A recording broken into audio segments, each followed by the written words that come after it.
नमस्कार मित्रांनो, साई मराठी ह्या चॅनलमध्ये तुमचे अगदी मनपूर्वक स्वागत आहे. प्रेमाची गोष्ट ह्या मालिकेच्या आजच्या भागामध्ये आता इकडे मुक्ता ही मीरशी रूममध्ये बोलत असते. मुक्ता ही मीरला सांगते की अरे मीर, तुझं दुसऱ्या एका मुलीवर प्रेम आहे. हे जर कोमलला नंतर कळलं तर खूप अवघड होऊ शकतं आणि कोमल मग सावरूच शकत नाही स्वतःला. एकतर ती अभिषेकच्या कचाट्यातून कुठून तरी आत्ता कुठे सावरली आणि आता जर तुझ्या बाबतीत जर हे झालं तर खूप अवघड होऊ शकतं, असं पण इकडे ही मुक्ता या मीरला बोलते. अरे मीर, तुझ्या मनामध्ये असा लग्नाचा विषय कुठून आला? अरे तुम्ही लहानचे मोठे सुद्धा बरोबर झाले आणि असं कसं तुझ्या मनामध्ये ह्या आपल्या कोमलशी लग्न करण्याचा विचार आला? असं पण इकडे मीरला ही मुक्ता बोलते. अरे भावनेच्या भरामध्ये वाहत जाताने कुठल्या गोष्टीला काट नाही आहे असं लक्षात कसं येत नाही तुझ्या? तुला जरी माझं बोलणं पटत नसेल तरी पण मी तुला रिक्वेस्ट करते, तू घाई करू नकोस. भावनेच्या भरात कुठलाच निर्णय घ्यायचा नाही आहे, आपल्याला विचार करून घ्यायचा आहे. मिहीर, मला तर वाटतं की हे विसरू नकोस तू की तुझा भूतकाळ आजही बरी झालेली नाही आहे. तरीसुद्धा तू जे काही हे वर्तमान काळामध्ये तू हा निर्णय घेतो हे मला नाही पटलं, असं पण इकडे मुक्ता जेव्हा या मीरला बोलते त्यावेळेस आता मीर बोलतो की अगं, माझ्या मनाची जखम कधीच बरी झालेली आहे. खरोखर मुक्ता, शेवटी आता मिहिका पण तिच्या आयुष्यामध्ये मूव्ह ऑन झाली आहे. प्रेग्नंट आहे ती, असं जेव्हा आता हा मीर या मुक्ताला सांगतो तर मुक्ताला धक्काच बसतो. त्यानंतर आता इकडे मुक्ता ही मीरकडेच बघत राहते.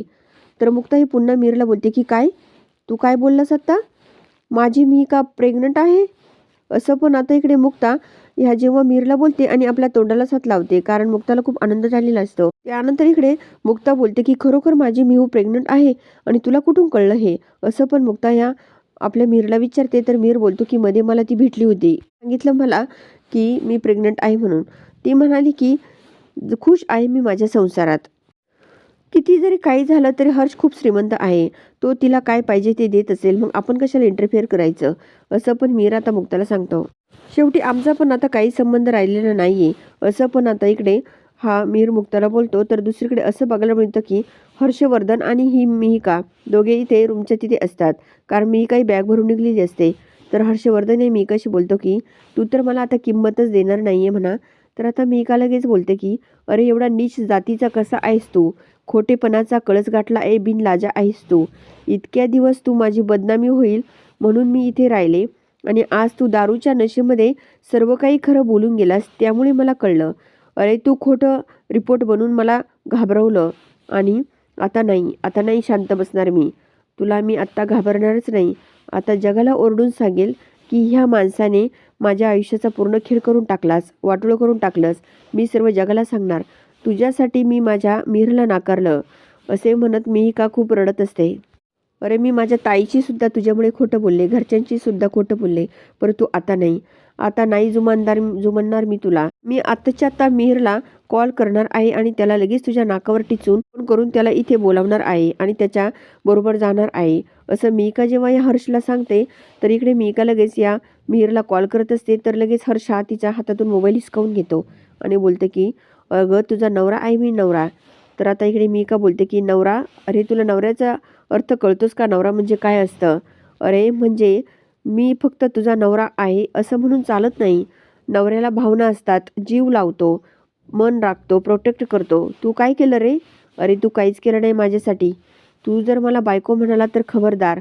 आता तुझी बायको नाही राहणार मी माझ्या मीरची बायको होणार आता, फक्त माझ्या मीरची. असं जेव्हा मी का ह्या हर्षला बोलते आणि त्याच्या हातातून मोबाईल हिसकावून घेते आणि आपली बॅग घेऊन तेथून जाऊ लागते. पुन्हा हर्ष तिच्या हातातली ती बॅग हिसकावून घेतो आणि बोलतो की अगं, तू जास्त शहाणपणा करू नकोस, मी तुला कुठे जाऊन देणार नाही. असं पण हर्ष आता या मिहिकाला बोलतो आणि तिचा हात धरून तिला आतमध्ये घेऊन जाऊ लागतो. तर इकडे ही आपली मिहिका खूप ओरडते. तर दुसरीकडे असं बघायला मिळतं की आता इकडे मिहीर या मुक्ताला सांगत असतो की खरोखर मुक्ता, वहिनी बघ, प्रेम हे लग्नानंतरही होऊ शकतं. जेव्हा तू आणि दादूशनी एकमेकांशी लग्न केलं त्यावेळेस मला सांग ना, तुमचं नातं किती मस्त झालं लग्न झाल्यानंतर. तसंच कदाचित आमचंही नातं सुंदर होईल ना लग्नानंतर, मला असं वाटतंय. मी काही तिच्या आयुष्यामध्ये मूव्ह ऑन झालेली आहे. आता मला पण माझ्या आयुष्यात मूव्ह ऑन व्हायला हवं. तिच्या आयुष्यात जसा लाईफ पार्टनर आहे तसा माझ्या आयुष्यात एखादा लाईफ पार्टनर असायला हवा ना. कोमल जर ह्या लग्नाला मान्य असेल तर मी पण कोमलशी लग्न करायला तयार आहे. मी तिचा हात नाही सोडणार. मी वहिनी तुला वचन देतो, नाही सोडणार मी कोमलला कधीच. नाही फसवणार मी कोमलला कधीच, असं पण मीर आता या मुक्ताला बोलतो. त्यानंतर मुक्ता खूप खुश होऊन मीरकडे बघत राहते. मुक्ता ही या मीरला सॉरी असं बोलते आणि तेथून आता मीर हा लगेच रूमच्या बाहेर निघून जातो. तर आता मुक्ता ही एकटीच विचार करत असते. मुक्ता रडत असते कारण मी काही प्रेग्नंट असल्याचं या आपल्या मुक्ताला माहीतच नसतं. तर आता समोर मोबाईल असतो. मुक्ता त्या मोबाईलकडेच बघत राहते. त्यानंतर आता इकडे मुक्ता ही लगेच आपल्या मनाशी बोलते की माझी मिहू प्रेग्नंट, तिने मला सांगितलंसुद्धा नाही. कशी असेल माझी मिहिका, काय खात असेल, काय पित असेल, तिला फोनच करते एक, असं पण आता ही मुक्ता आपल्या मनाशी बोलते. तर दुसरीकडे असं बघायला मिळतं की आता इकडे मिहिका ही रूममध्ये असते. हर्षवर्धनने मिहिकाला रूममध्ये कोंडून घेतलेलं असतं. तर आता मिहिका खूप रडत असते. हर्षवर्धन तिला कोंडून तिथून निघून जातो. इकडे मिहिका खूप रडते आणि बोलते की मला माझ्या मीरशी बोलायचे, त्याच्याबरोबर जायचे, असं पण मिहिका आपल्या मनाशी बोलते आणि खूप रडत असते. ते खाली बसून घेते. मिहिकाच्या हातात मोबाईल पण असतो. त्यावर आता मिहिका खूपच रडू लागते आणि मिहीर मीर असं म्हणत असतं. त्यावेळेस इकडे हर्षवर्धनने आता मिहिकाला कोंडल्यामुळे मिहिकाला खूप वाईट वाटत असतं. तेवढ्यात आता मिहिकाच्या मोबाईलवरती मुक्ताचा कॉल येतो. तर लगेच मिहिका तो फोन बघते आणि कॉल उचलते आणि ताई बोल ना, असं बोलते. त्यानंतर मिहिका ही मुक्ताला बोलते की ताई तू कशी आहे. त्यावर इकडे मुक्ता बोलते की मी बरी आहे, परंतु तू कशी आहे. तर मिहिका बोलते की मी बरी आहे. त्यावर आता मुक्ता बोलते की ताई तू प्रेग्नंट आहेस ना. त्यावेळेस आता इकडे मिहिकाच्या तोंडातून काही शब्द निघत नसतो. मिहिका ही काहीच बोलत नाही. मिहिका पुन्हा या मुक्ताला बोलते की ताई तुला हे कुठून कळलं. त्यावेळेस इकडे मुक्ता बोलते की सांग ना खरोखर तू हर्षपासून प्रेग्नंट आहे का. असं जेव्हा मुक्ता ही या मिहिकाला विचारते त्यावर मिहिका बोलते की नाही, मी नाही सांगितलं ताई तुला. अगं माझ्या पोटात जे बाळ वाढतंय ते मीरचं आहे. असं जेव्हा ही मिहिका बोलते तर आता मुक्ताला धक्काच बसतो. मुक्ता बोलते की काय बोलतेस तू हे मिहिका. तर मिहिका बोलते की हो ताई मी खरं तेच बोलते. इकडे मिहिकाच्या फोनची बॅटरी पूर्णपणे डिस्चार्ज असते. आता मिहिका खूप रडू लागते. मिहिका बोलते की याच वेळेस माझ्या फोनची बॅटरी का डिस्चार्ज झाली असेल, असे म्हणत मिहिका खूपच रडते. इकडे मुक्ता ही पुन्हा सारखा सारखा मिहिकाला कॉल करत असते, परंतु तिचा फोन लागत नसतो. तेवढ्या तिकडे सागर आणि इकडे मीर दोघे इकडे घरामध्ये असतात. तर सागर लगेच बोलतो की अरे तू आज ऑफिसला यायच्या ड्रेसवर का आला, तुझं आज लग्न आहे माहीत आहे का. असं पण सागर या मीरला बोलतो. सागर आता ह्या मीरला आपले 2-3 कुर्ते देतो आणि बोलतो की हे घाल तुझ्यासाठी, मी कोमलच्या लग्नासाठीच घेतले होते. तर आता इकडे मीर बोलतो की अरे कशाला, परंतु सागर काय ऐकायला तयार नसतो. सागर ते सर्व काही कुर्ते आता या मीरच्या हातात देतो. तर मीर ते खूप खुश होऊन ते कुर्ते आपल्या हातात घेतो. त्यानंतर इकडे मीर लगेच बोलतो की अरे मी होतो लग्नाला तयार, परंतु नवरी मुलगी होईल ना तयार, असं पण मीर आता या सागरला बोलतो. तर सागर हो असं बोलतो. त्यानंतर इकडे आता स्वातीने आपल्या कोमलला खूप सुंदर साडी नेसून दिलेली असते आणि बोलते की बघ बर किती सुंदर साडीवर दिसतेस तू. त्यानंतर आता इकडे पुन्हा ही स्वाती या आपल्या कोमलला विचारते की तू ह्या लग्नाला खुश आहेस ना, खरोखर मनापासून खुश आहेस ना.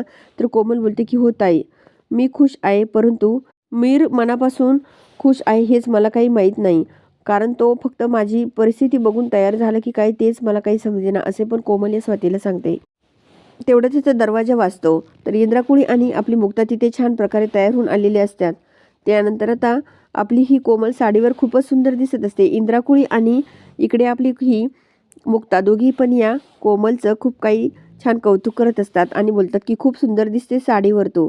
त्यानंतर आता कोमल बोलते की हो का आई. त्यावेळेस आता इकडे ही मुक्ता बोलते की आज मी खूप मज्जा करणार आहेच बरं का कोमल. त्यावेळेस आता इकडे इंद्राकुळी लगेच बोलतात की अगं कोमल तिच्या गळ्यात हार घालतो आणलेला. त्यानंतर आता इकडे लगेच ही मुक्ता आपल्या हातातला हार कोमलला दाखवते आणि बोलते की तुझ्या दादूसने घेतला बघ, किती मस्त आहे ना हा हार. असं म्हणत आता मुक्ता तो हार आपल्या कोमलला दाखवते आणि तिच्या गळ्यामध्ये घालते. तर आता इकडे इंद्राकुळी लगेच बोलतात की बघ किती छान दिसतोस, माझ्या सागराने घेतला कोमल तुझ्यासाठी. त्यावर आता इकडे इंद्राकुळी पुन्हा मुक्ताला बोलतात की आता मी घेतलेला घाल. आता कोमल पुन्हा बॉक्समधून या इंद्राकुळीने आणलेला हार इकडे कोमलला घालते. तर कोमल बोलते की कशाला ग मम्मी आणला, तू घेतला ना दादूसने एक. त्यावेळेस इकडे इंद्राकुळी बोलतात की अगं मी तुला काही कायम हे करणार आहेस का, माझी बाळ आहेस तू, माझं लाडकं बाळ, तुला नको का मग माझ्याकडून काही. असं पण इंद्राकुळी ह्या कोमलला बोलतात. माझी आठवण म्हणून हा हार राहू दे बाळा, माझ्या चिमुरड्या सईला, मुक्ताला, स्वातीला आणि माझ्या कोमलला असे हार द्यायचेच होते मला, मी ठरवलंच होतं. असं पण इकडे आता इंद्राकुळी स्वातीला सांगतात आणि तो हार आता कोमलच्या गळ्यामध्ये घालतात. त्यानंतर आता इकडे कोमल लगेच बोलते की बघ आरशात कोमल, तू किती सुंदर दिसतेस ते. आता कोमल लगेच इकडे आरशामध्ये बघण्यासाठी येते आणि खरोखर कोमल खूपच सुंदर दिसत असते. तर इकडे इंद्राकुळी, स्वाती, मुक्ता खूप खुश होऊन आपल्या कोमलकडे बघत राहतात. त्यानंतर इकडे आता आपल्या स्वाती, इंद्राकुळी ह्या सर्व आता कोमलला तिथे घेऊन येतात आणि इकडे आता सागरसुद्धा आपल्या मिहिरला तयार करून तिथे घेऊन येतो. नवरदेव नवरी अगदी जवळ येऊन उभे राहतात. इकडे स्वाती व ही मुक्ता दोघे आपल्या ह्या कोमलकडे बघत राहतात. त्यानंतर इकडे आता ही मुक्ता सर्वांना अक्षदा वाटत असते. मुक्ता ही सागर समोर येते आणि त्याला गुलाबाचं फूल देणार तेवढ्यामध्ये सागर या मुक्ताकडेच बघत राहतो. इंद्राकुळींचं लक्ष मुक्ता व सागरकडे जातं. ती बोलते की अरे काम करा काम, काय रोमांस चाललाय तुमचा, लग्न कुणाचं आहे, असं पण इंद्राकुळी या मुक्ता व सागरला बोलतात. आता तिथे वकील पण असतात. वकील रजिस्टरवर अगोदर सह्या करण्यासाठी सांगतात. आता इकडे कोमल व हा मीर दोघे रजिस्टरवर सह्या करतात. त्यानंतर आता वकील बोलतात की चला विटनेस म्हणून कोण सह्या करतंय. आता इकडे मुक्ता व सागर त्या रजिस्टरवर येऊन सह्या करतात. तर आता इकडे हे वकील बोलतात की चला आता एकमेकांना हार घालून घ्या. तर मुक्ता व लकी दोघांच्या नवरी नवरदेवाच्या हातात ते गुलाबांचे हार देतात. इकडे कोमल आता हळूच या मीरकडे बघत राहते. मीरसुद्धा आपल्या या कोमलकडे बघत राहतो. त्यानंतर दोघेही एकमेकांकडे बघून खूप खुश होऊन हसत असतात.